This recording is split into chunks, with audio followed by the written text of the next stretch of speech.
Hey John, it's time for another episode of The Fives.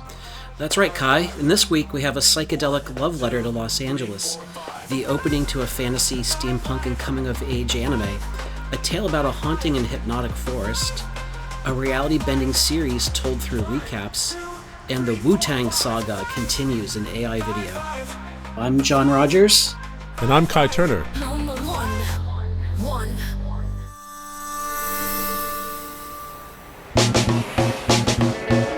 First up, we have Cuco, a love letter to LA, directed by Paul Trillo, and featuring the distinctive and unique art style of Paul Flores. This surreal love letter to Los Angeles has an animation style that reminds me of the 60s and 70s, the kind of pre-digital age when everything was meticulously hand-drawn. That's why it's so amazing when you watch the behind the scenes, because they've used so many cutting-edge techniques, AI, 2D, 3D, to achieve the artist's vision.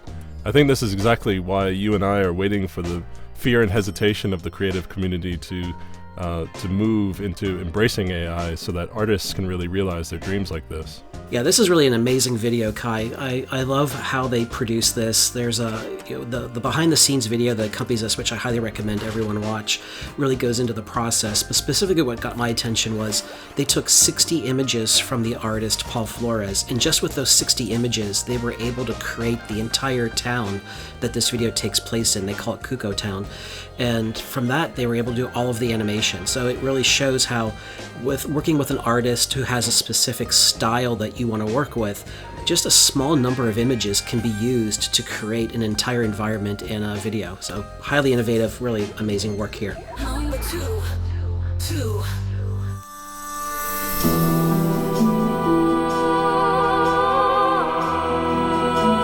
Our next video this week comes from a filmmaker we've already featured several times on the podcast, and that's Henry Daubrez, a Belgian filmmaker working out of the United States now.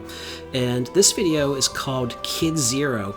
And what Henry is doing with this video is he's trying to introduce the idea of the opening credits of a new animated series. So obviously this is a series that doesn't exist yet. He puts in his notes that he would love to actually turn this into a real ongoing series for TV or streaming. But what he's done here is really taken the anime style and with these opening credits just really gone in deep on this character, Kid Zero. The other thing that's really relevant here is this idea of speed to IP, this idea that AI video can assist traditional development execs to really rapidly iterate on an idea or an IP to come up with new ideas that would then go into a traditional process. And Henry's really leaning into that here, and he says that this is the process he's following is a rapid iteration of this character, and when a good idea comes, then it can be turned into something bigger. Yes, we love Henry's work. He continues to build on his experience in the anime genre and anime style, achieving near production quality results that we see here. And like you say, he's developing, and I have no doubt that we're going to see a series or a short film from him really built out in this anime style soon. Hey folks, you can help support our mission to highlight AI video creators. Just like this video and subscribe to our channel, and don't forget to get some fresh air. Number three.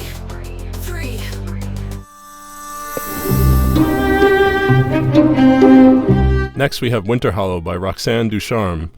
It's a delightfully creepy animation of strange forest creatures. You want to draw the comparison with Tim Burton, but I think that really that she finds a unique style here, so I don't want to minimize it. This was a finalist at the Seoul International Film Festival, and I can really see why. It's creepy, it's delightful. It's a little bit, it starts off a little bit child-friendly, but as you get into it, you see that it's not so child-friendly at all. So definitely, watch out for that. But I think it's a wonderful little short. Yeah, Kai, visually this is just really incredible. I love the kind of the eerie creepiness about this world that Roxanne has created. It reminds me back many years ago when I was at Disney, we were working with Guillermo del Toro on an idea they called Disney Dark, and they were going to start a whole new animation label with Guillermo to really build more edgy, darker kind of content, but still be Disney friendly. And this reminds me exactly of that initiative, which never launched, kind of what could have been. I'm also reminded a lot about the filmmaking that Leica does, the stop-motion animation studio based here in Portland, Oregon.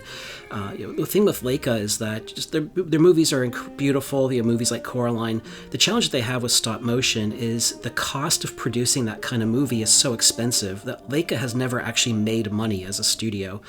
They wouldn't exist if they didn't have the backing of Phil Knight's family, the founder of Nike, kind of behind the company. But what I see here with Winterhollow is, could this be an approach to tell those kinds of edgier stories in darker worlds in a way that might be more cost-effective, where maybe a Leica could actually be a profitable company, and see other studios like Leica tell these stories? Because I really want to see stories like this come to life. Just the market doesn't allow it with the current cost structure. Number four. Previously on Echoes of the Abyss. So, what do we get? Our next video this week is called Echoes of the Abyss, and it's coming from a filmmaker named Sebastian Ungrad and from a team, Storybrook Studios, based in Munich. And what this really is a really interesting and way to go about storytelling. Now, the challenge here is that with live action AI video, it's just not quite there yet for really commercial release. And to make a whole series based on this Echoes of the Abyss IP probably isn't realistic quite yet. But what they've done is they've created each of these episodes are really recaps of the episode. And so what you're getting is, with each of the episode recaps, you're getting kind of an introduction to the narrative arc of what could be a season of the show. And I think that's a really innovative. I haven't seen that before. I can't recall seeing that before. And I would love to see more teams doing this that are working in the AI space, so as the technology catches up with commercial opportunities, there's a way to start developing IP and engaging audiences behind these stories. Yeah, I really love the ambition here. I mean, going for a kind of Scandinavian drama vibe, human drama. It's not the easiest genre to tackle with AI video, but I think they do a great job of keeping the viewer engaged, having consistent characters, and not falling into the uncanny valley much. And I love that they're building on a series. Number five.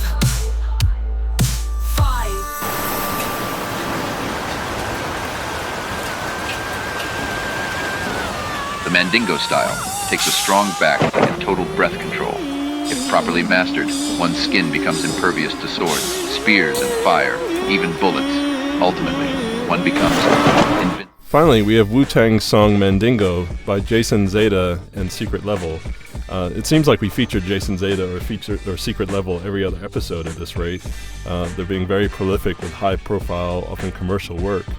But for this, as a kid that grew up with hip-hop in New York, they had me at Wu-Tang.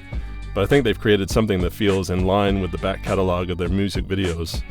Some of the music videos were really scrappy with the fighting scenes and the editing. And as we know, combat scenes are the white whale of AI video. But they use some really clever editing techniques to land those sequences really well. I'm biased, but I love it. The only thing I would like to have seen more of, or some of, would be some live action edited in. Some of the actual rappers, cutting to them. I think that would have been really cool too. Yeah, what I found interesting, Kai, here is that they're using Google VO2 for this, and we're seeing more and more AI filmmakers really embracing the VO2 tool. Henry Daubrez as well is using that tool exclusively right now. I think it seems to be the go-to top of the heap tool for the moment. But one of the things that really kind of succeeded here for me is I've never really been a fan of Wu-Tang before. And this video actually made me so excited about the band that on my Apple playlist, Mandingo's really number one in heavy rotation, and there's other Wu-Tang songs now in that playlist. So it just shows how powerful music videos can be when they're done right and they work creatively to be able to introduce new fans to maybe an older act. Thanks. That's it for this week. If you enjoyed this, please like and subscribe. We'll see you next time.